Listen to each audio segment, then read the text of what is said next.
You are 64 years old and you walk into your bank on a Tuesday morning. You want to withdraw $10,000. It is your money. It has been there for 8 years. The teller types something, then she stops, then she looks at the screen for a very long time. Your account is flagged, she says quietly. We need to verify some things before you can access it. No reason given, no warning, just frozen. Now I want you to sit with that feeling for a moment. Because here is what nobody tells you about turning 65 in banks. I am Yakov Rosenberg. I have spent 23 years helping people navigate exactly this kind of moment. My father worked in finance before me. He taught me to read a bank the way a farmer reads soil. By the end of this chapter, you will understand precisely what triggers these freezes and how to stop one before it happens. And stay with me, because near the end I will show you the single document that changes everything. Most people believe banks freeze accounts at 65 because of some law. That is backwards. There is no age-based freeze rule written anywhere. Banks can freeze for fraud, for court orders, for suspicious activity. But here is the mechanism almost nobody understands. When you age past 65, banks run you through new scrutiny. The regulations are old. The Bank Secrecy Act from 1970 expanded in 2001. They flag accounts when money moves strangely, when the source looks unclear, when patterns shift without explanation. At 65, a bank sees a retiree. Retirees move money differently than they did at 45. A large withdrawal looks like elder exploitation. A new transfer looks like a scam. Harmless patterns now look wrong. This is not malice, it is the system trying to protect you from fraud. But the system does not know you, it only knows the numbers. The fix is not complicated, and it does not require you to wait until you are 65. It requires one thing done now: you must speak the bank's language before the bank speaks to you. That means documentation, clean, clear, undeniable proof that your money is yours.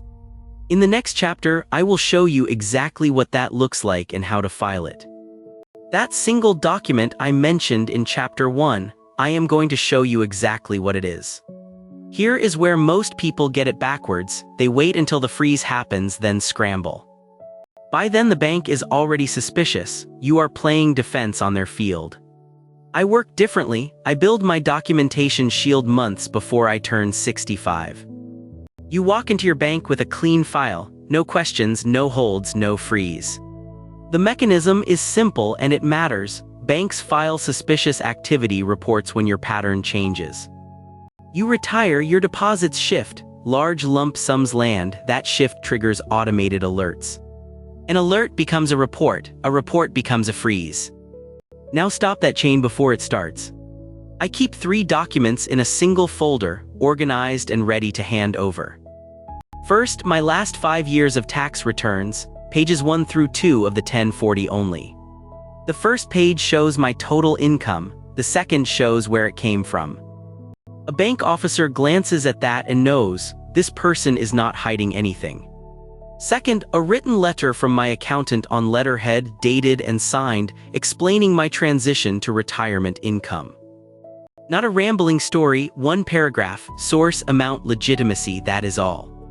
Third, my last 2 months of bank statements from the account I am protecting.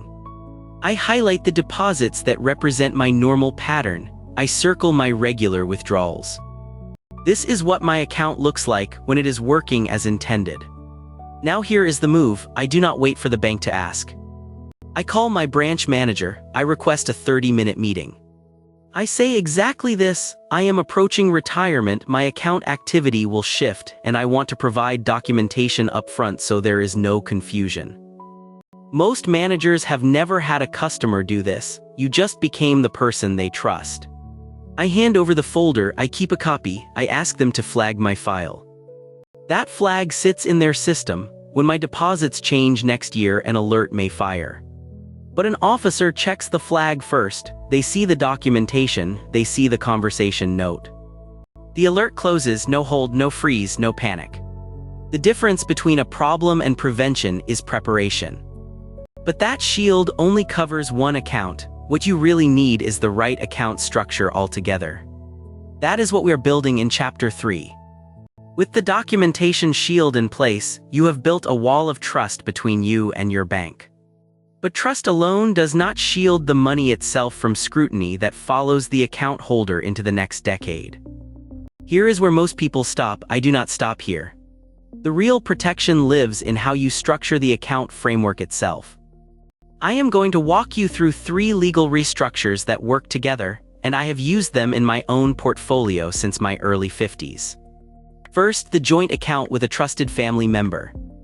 A joint account gives 2 people equal legal claim to every dollar inside, and crucially, it softens the spotlight on a single aging account holder. When a bank flags activity, it now sees 2 names, 2 histories, 2 sets of transaction patterns. The scrutiny spreads, it dilutes. And listen to me on this, a joint account is not a hiding place. Your co-signer's creditors can reach those funds, a divorce will split it, mismanagement by the other person is your problem too. I learned that from my father, who added my uncle as joint owner in 1998 and regretted it within 3 years. Second, a revocable living trust. I transfer certain assets, savings, investments, even real estate into a trust that I control during my lifetime completely. At my death, the trust passes those assets to my heirs outside the probate court, which is the real goal here. But the trust itself does not hide money from legitimate bank holds or court orders. It does not change how the bank sees the account. What it does, it names a successor who can step in and manage if I cannot, and it keeps my family out of the courthouse. Third, a payable on death account. I name a beneficiary on the account itself, a checkbox on the bank form, literally that simple. When I die, that money moves directly to that person, no probate, no delay. This is the move I recommend first before a trust because it costs nothing and solves the inheritance problem immediately. Now here is what I need you to understand. These structures work because they are legitimate. They have tax rules, legal consequences, and real paperwork behind them. Use them for what they were designed to do: organize your estate and protect your heirs from a frozen court system. The moment you restructure to hide from the bank, you have crossed into illegal territory. And that is exactly the kind of activity that triggers the very freezes you are trying to prevent. But what if you did all of this, the shield, the restructure, and the freeze still came? So you have restructured your accounts, built your documentation, and still the bank froze you at 67. Now I want to show you exactly what to do because the clock is running. The first call happens within 2 hours of learning about the freeze. You call your branch manager, not the fraud line, not customer service, the actual manager by name. You say, I need to know the specific reason my account is frozen today. Banks must tell you, they are required by law to disclose the reason. Write down every word, do not accept suspicious activity without detail. If they claim elder financial exploitation, ask, who reported this and what specific transaction triggered it? Here is the part that changes everything, and I have waited until now to tell you.